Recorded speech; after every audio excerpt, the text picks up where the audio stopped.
Hey! Tambala na! At eto na sila, ang nag-iisang masugid na tagahanga ni Nicole Yala.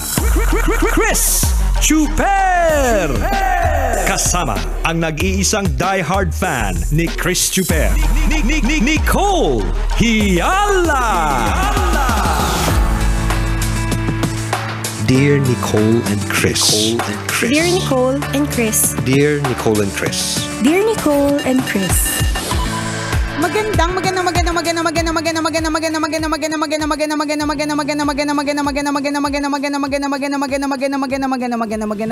morning, Luzon, Visayas at Mindanao Metro and Mega Manila. It's a Feel Good Thursday. Hi, partner. Hi, partner. Hi, mga kabisyo. Ang ganda ng suot mo, partner. Patingin nga ng ano mo. Ng ubos na ba sweldo mo kahapon? O gusto mo lang tong i-fit? Mukhang bagay sa akin eh. Alin doon? Hindi. Sabihin ko sana, ano? Ang ganda ng suot mo. Patingin nga ng panty mo.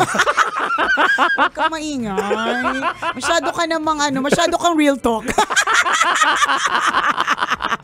Oy, yung mga magagandang OOTD pero pagka-tsaka-tsaka ng underwear. Relate. Totoo ka dyan. Kapag ka nagkaroon ng underwear raid. Ayan. Yan. Pag talaga kahit garter lang. Pakitaan ng ng laylayan. Sa department nyo, dyan, sa opisina nyo. Yan. Diba? Pakitaan lang po. Laylayan lang. Yun lang ang magiging batayan. Diba? Mayroon po bang papayag? Diba? Yung mga papayag lamang yung alam nilang, oy, bago. Ito po yung isang pagpapaalala na hindi po porke malabas sa alabas okay po ang kaanyuan. Sa kalooban okay din. Charot. Maraming ganon. Oy, maraming ganon. Mapagbalat kayo. Lalo, ang daming ganon. Alam mo, partner, yung pagiging plastic, parang feeling ko good and bad. May diba? May advantage may disadvantage. Correct eh. Ikaw masasabi mo bang plastic ka? Goma ko pa. Matindi pa sa plastic. Goma ka. Kaya pag sinunog mo ko, mabaho ako. Correct, umaamoy ka eh. Ano ba naman? Nakakasulasok goma. Diba? Pag nasunog. Sa true. Ikaw ba, pag masasabi mo bang plastic ka? Ako sasabihin ko, hindi ka tulad mo, aamin ako. Ikaw halatang-halata na plastic ka talaga, ay mo umamin. If the situation calls for it.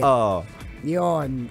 Paano? Ang sakit lang kasi pakinggan kapag ang plastic naman ito. Di ba? Parang ang sakit. Pero sa totoo lang, yung sinasabi natin if the situation calls for it. Kunyari, on a professional level. Yan. Kunyari, galit ka na inis ka na, yamot ka na doon sa boss mo, kaopisina mo, kliyente mo, kung sino man, di ba? Kumukulo na talagang yung dugo mo, di ba? Kasi may hindi ginawa, or may ginawa, may hindi tamang ginawa, o sobrang ginawa, walang ginawa, ganyan. Mga ganon. Mag-pretend ka na okay lang. Kahit sa totoo lang, hindi na. Parang ganon. Uy, maraming ganyan in terms of relationship. Oo, diba? So, para lang ma-maintain yung walang magwala. Diba? Hindi magkaroon ng away, walang taasan ng boses na magaganap, walang tampuan na magaganap. Kailangan mong mag-pretend na okay lang. Diba? Okay, diba? Pagka in-explain, parang ayos naman pakinggan, diba? Pero kung susumahin mo, ang plastic, no? Pagtalikod niyan, galit yan. Ano yan?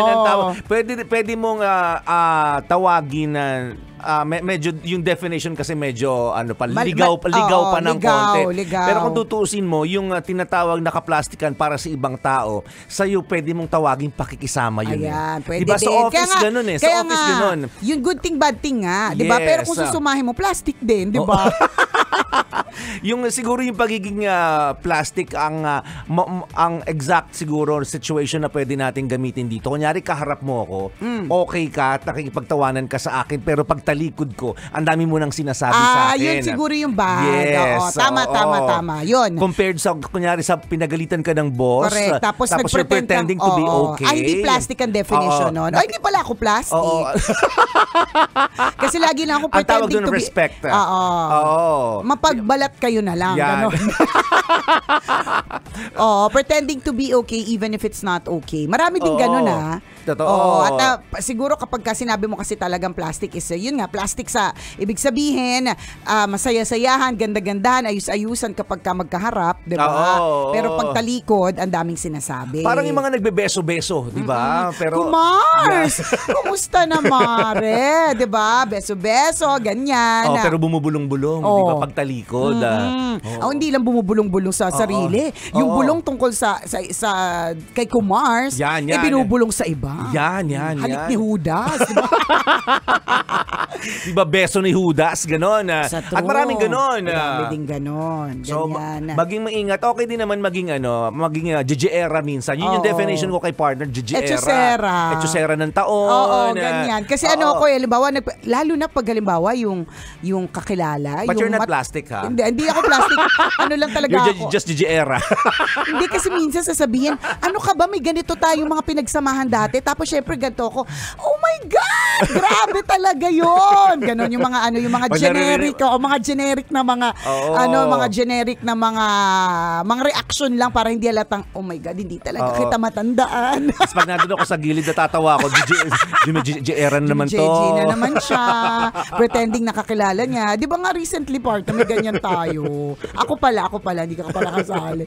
17 years ago, kakilala ko daw siya. Hindi ko talaga siya matandaan. Promise. Sabi ko nga, grabe, sabi ko, grabe naman tong brain ko. Ang dami niya sigurong iniisip sa ngayon na yung mga, sa tingin ko, hindi ko pa kailangan information. Hindi nilalagay ng brain ko sa harapan. Alam mo yun, para as in zero knowledge talaga ako sa kanya. Pero ang dami niya naalala. As in, ang mga memories niya talaga, partner, like yung sasakyan ko luma, yung dinala ko siya sa ganito, pinikap ko siya sa ganyan. May mga ganong klaseng mga samahan. Pero ako, partner, wala kang matandaan. Zero kasi lasing ka nun. Grabe naman. Lagi ba akong lasing dati?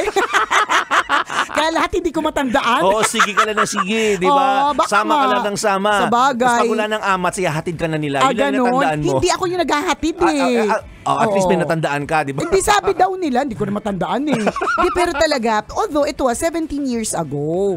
Okay. Feeling ko ang tagal na rin naman noon. Tapos kung halimbawa, hindi, pero parang feeling ko partner sa sobrang dami din kasi. Yun na nga, yun yung sinasabi ko. Sa sobrang dami. Ang dami may nangyari sa inyo sa napakaraming tao. I would say yes. Sa na nga lang, partner, kunyari sa linggong ito, ilan ang events ko. Doon sa events na yun, ilan yung na-meet ko. 'Di ba? Kung yung ilan sa mga na-meet ko doon sa events, magpapakita sa akin after ilang years at sasabihin nila sa akin na nagkita kami sa ganitong event. Partner, GGRN ko rin sila.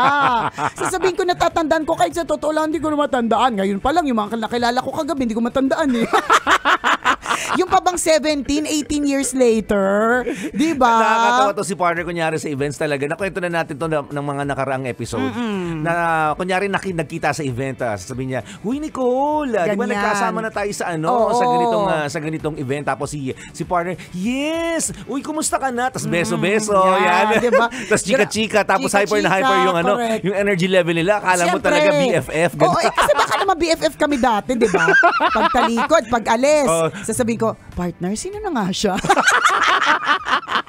Saan na nga natin siya nakilala? Echosera ng taon. At ganun, it's not being plastic. Hindi, kasi ang tawag doon, nakikisama ka rin Nakikisama siyempre, talaga ayaw mo siya. Sabihin ko, oh my God, hindi kita matandaan. Tapos ang dami-dami niyang sinasabi. Correct? Tapos ang dami-dami niyang memories na sinasabi. Ang sa akin kasi, siguro sa sobrang dami ko nang nakikita, nakikilala, nakakausap, nakakadaupang palad. Araw-araw daldal, di ba? Hindi ba Hindi ba mga dahilan yun kung ba't hindi ko matandaan lahat? Kaya nga minsan may nainis sa akin Tinext ako, ba't daw hindi pa ako nagbabayad ng utang? Di syempre, parte pag utang, di ko rin natatandaan. Mas madaling nga makalimutan yun. Oo nga, ang dami nakakalimot dyan. Kahit walang nami-meet everyday, di ba? Ganun na. Natutuwa lang din ako kasi kapag halimbawa, meron silang memories na natatandaan talaga nila. Oo, na maganda. Yun. At tinatry namang i-refresh ang memory ko. Kaya sabi ng memory ko, wala na ako maitawid dyan. Hanggang dito lang ng kaya ng utak ko. Hanggang dito na lang, ganyan. Totoo. Ewan ko ba? Ikaw ba natatandaan mo ba lahat? Kunyari, yung mga na-meet natin, ganyan. Hindi rin. Tingnan mo, kumakabato sa kasakin, di ba? Ikaw din naman. Pero wala akong reaksyon na, ay, oo, yes. Hoy, ikaw yun. Ikaw yung ganun. Ganito si partner. Oo, yes. Ikaw yung ganun. Ako yung mas hyper version lang. Oh my God, grabe. Oo nga, ang saya-saya nga natin nun eh. After so long. Grabe, no? Kailan mo ulit yung event na yun? Ayan, diba? Hindi ko nga makakalimutan yun kapag kayo talaga ang gumawa. Mga generic statements lang. Naitatawid naman, guys. Ganun. Ako hindi masyado. At Ikaw, ganun ka. Makakalimutin talaga din ako. Oo. Unless magkwento talaga siya ng sobrang daming detalye na natatandaan niya pa. Diba? Kahit pa paano may naalala. Pero Correct. yung sakto talaga nangyari na, ay, ang galing naman na may pinagsamahan pala tayo, hindi ko matatandaan diba? talaga. Nang kunyari, ako I would say medyo na parang, sige, pumunta tayo ng Parañaque. Ganun lang. Oo. Pero yung sakto nangyari sa Parañaque, hindi ko talaga maaalala. Promise. Sabi ko nga sa'yo, nung minsan na meron ako nabasa na letter, parang nakalkal ko na sulat, partner ng isa kong kaibigan ng college. Pero college pa ito. Isipin mo, ang dami na nangyari after college. Ilang presidente na nagpalit, di ba? Ilang kabit na yung nakalipat na ibang jowa, di ba? Ang dami na nangyari. Pero partner, yung detalye doon sa letter na parang as in yung masasabi mong it's very touching, something that you will not forget, diba? Ganun yung mga detalye na kasulat dun sa letter na yun, partner. Promise, wala akong natatandaan. As in. Ano ba yun? Ikaw daw yung nagsulat.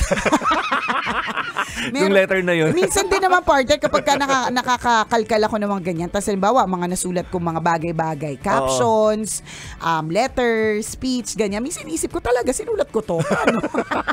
Yung mga time na yun. Diba sa mga captions ng ng Facebook, pag binabalik sa atin, talaga pinost ko to, bakit yun nakakadiri naman? Tapos feeling ko tali-talinuhan.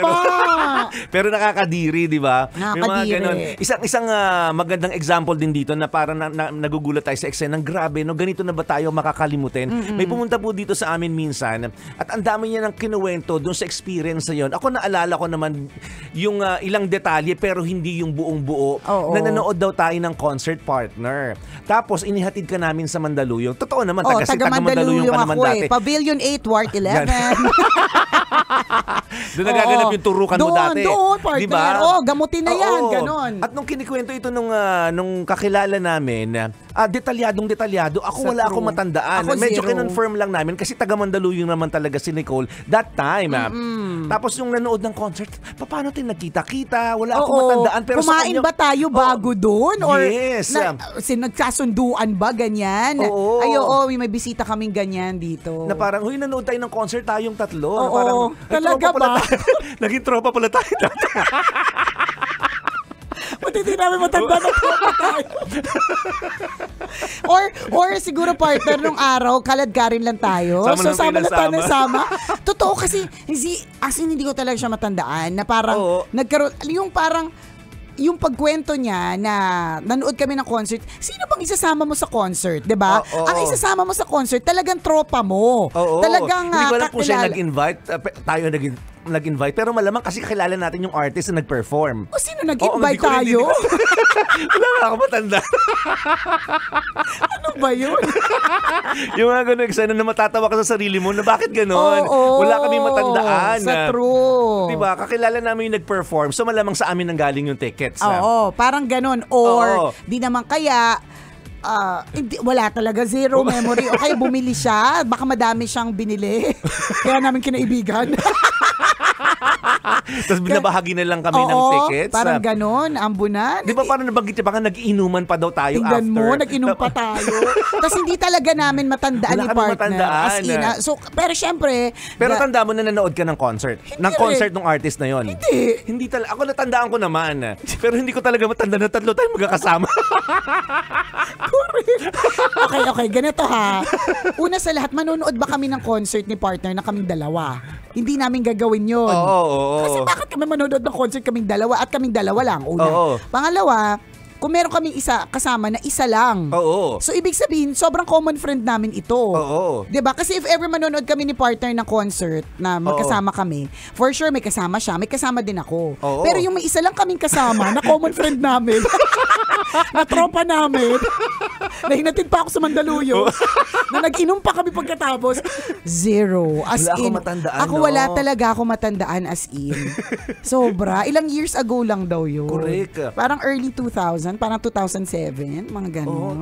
As in, wala talaga ako matandaan. Pero nung kinikwento niya, parang ano Yung detalye, correct. Kumbaga, parang detalyado. kung kami, Gigi era namin siya na ano, na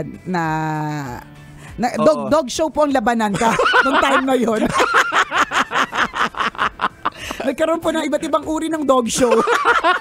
Yung panahon na yun. Doon nag-umpisa ang lahat. Doon nag-umpisa ang lahat. Yung salitang dog show. So, kung dinodog show niya kami tungkol sa, kung dinodog show namin siya tungkol sa memories, parang siya hindi niya kami dinodog show kasi grabe talaga yung detalye na sinasabi niya. Snappy yung pagkakakwento niya. Tapos, kapag tinitingnan ko siya ng maigi habang nagkukwento siya, iniisip ko, ito ba yung tipong totropahin ko? Parang hindi. Parang hindi. Sana hindi siya nakikinig ngayon. O sabagay, wala naman tayong, marami naman tayong napanood na concert. At hindi lang yan, partner. Apakarami din talaga na pumunta dito na, di ba sabi ko nga, last week may pumunta dito. Yung pagkakatitig talaga sa akin ni ate, talagang, yung, hindi mo ba ako natatanda, yung utak niya, feeling ko kung may mga bubble siya sa ibabaw ng ulo niya, ang tinatanong niya is, totoo ba, hindi mo ako naaalala? Sabi niya, malaki na nga inaanak mo. Sabi ko, inaanak ko po yung anak mo. 14 years old na siya. Totoo po ba? Yung kahit yung bisita ngayon, nakailang banggit. Si ano nga ganyan. Natatandaan niya pa ako tapos ikaw lang hindi makatanda sa kanya. Pero wala talaga, di ba? Wala talaga. At sinabi ko talaga yun. Ayoko ng may mga times na mag-ano kami etchos, may mga times din na hindi. So, lesson for today, alamin nyo lang po kung kailan yung mga oras na kayo po i-etchos at yung oras na hindi. Muli ako po si Nicole Yala. At ako naman si Chris Chuper. Papaalala, una magdasal ka para mabuhay ka. Pangalawa, mag-toothbrush ka para mabuhay naman iba. Yun!